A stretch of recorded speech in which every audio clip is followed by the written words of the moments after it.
সবুজ শস্যে ভরা আমাদের এই বাংলাদেশ। আপনারা দেখুন যে কত সুন্দর সবুজ হয়ে রয়েছে এই গ্রামীণ পরিবেশ, নিরিবিলি পরিবেশ। শুধু পশু পাখির কণ্ঠ এখানে আপনারা শুনতে পাচ্ছেন। দেখুন আপনাদের যে আমি ব্যাক ক্যামেরা, সবুজ ছাড়া আর অন্য কিচ্ছু এখানে নেই। তো এই যে একটা মজাই আলাদা। আপনি এখানে নিরিবিলি পরিবেশ পাবেন। যে কোনো সময় আপনাকে যদি মন খারাপ থাকে এদিকে এসে একা নির্জনে থাকতে পারবেন। বর্তমান সকাল বাজে 7টা আনুমানিক, বা 7টার আগে পিছে হবে। তো এই সময় দেখুন যদি কত নিরিবিলি পরিবেশ, দু একটা পাখির কণ্ঠ শোনা যাচ্ছে। শহরের মতো কোলাহল নেই, এটাই মজা এখানে।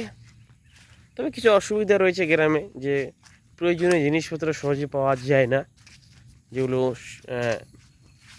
শহরে পাওয়া যায় কিন্তু এখানে পাওয়া যায় না। তো কিন্তু গ্রামে আপনার মন শান্ত থাকার জন্য যে একটা পরিবেশ দরকার, সেই পরিবেশটা রয়েছে। গাছপালা দেখতে পাচ্ছেন।